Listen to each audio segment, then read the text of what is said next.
नमस्कार, आपण पाहतात न्यूज मराठी। इयत्ता 9वीत शिकणाऱ्या 14 वर्षीय अल्पवयीन मुलीवर नजर ठेवत थेट तिच्या घरी जाऊन तिच्यावर अतिप्रसंग करण्याचा प्रयत्न एका शाळेतील कारकुनानेच केला होता। संबंधित मुलीने या कारकुनाला प्रतिकार केल्याने आरोपीने तिला कीटकनाशक पाजून बळजबरी केल्याचा प्रकार उघडकीस झाला होता। रविवारी 28 जुलै रोजी पुण्याच्या इंदापूर तालुक्यात ही घटना घडली होती।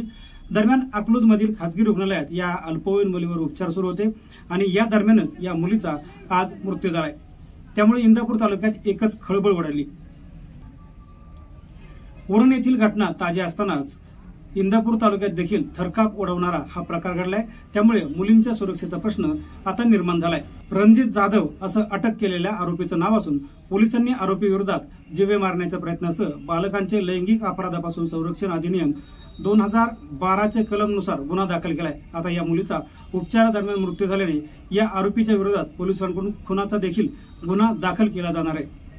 पीडित मुलीच्या फिर्यादीवरून आरोपी रणजित जाधव यांनी आपल्या घरी येऊन अंगलट करण्याचा प्रयत्न केला, बळजबरी करण्याचा प्रयत्न केला। त्यास आपण प्रतिकार केला असता त्याचवेळी रणजित जाधव यांनी आपल्याला कीटकनाशक पाजलं अशी फिर्याद देखील पोलिसांनी दाखल करून घेतली। 28/7 रोजी यातली जी पीडित मुलगी होती ती मुलगी वकील वस्तीवरती आपल्या घरी होती। दुपारी घरी असताना ती एकटी आहे याची संधी साधून यातला आरोपी जो आहे रणजित जाधव सराठी याने तिच्याशी ती शाळेत आहे, याची ओळख आहे, याची संधी साधून तो घरी आला। तिच्या घरात बसून तिच्याशी थोडंसं लगट साधण्याचा प्रयत्न केला। त्याच्यामुळे त्या मुलीला ते असह्य झालं आणि त्याच्यामुळे ती मुलगी तिला एक शॉकिंग न्यूज होती किंवा आपल्या घरामध्ये हा कसा आला म्हणून। त्याच्यामुळे त्या मुलीने पॉयझन घेतलं अशा स्वरूपाची आमच्याकडे तक्रार आहे। अशी घटना मिळाल्यानंतर ती मुलगीच्या नातेवाईकांनी त्याला ताबडतोब अकलूजला दवाखान्यात ॲडमिट केलं। ही घटना जशी आम्हाला मिळाली तशी आम्ही तात्काळ त्या बावडा बीटचे आमचे EPI प्रकाश पवार साहेबांनी टीम त्या ठिकाणी रवाना केली आणि ताबडतोब तिचं स्टेटमेंट रेकॉर्ड केलं। तिचे जे केअरटेकर त्यांच्याशी सुसंवाद साधला।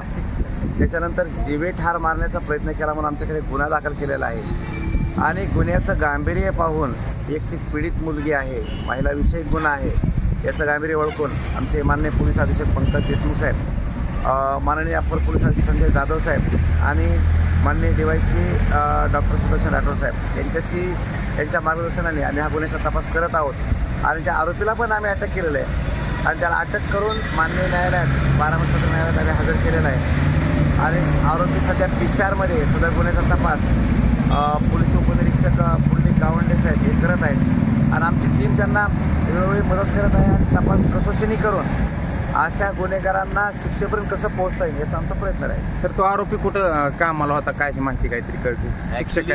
ॲक्च्युली हा गुन्ह्याचा प्राथमिक तपास चालू आहे। सदरचा आरोपी हा सराठी गावचा आहे आणि जिजामाता हायस्कूल सराठी या शाळेमध्ये तो शिक्षक आहे, म्हणजे क्लार्क आहे असं समजतं आहे। याच्या संदर्भात डिटेल चौकशी चालू आहे।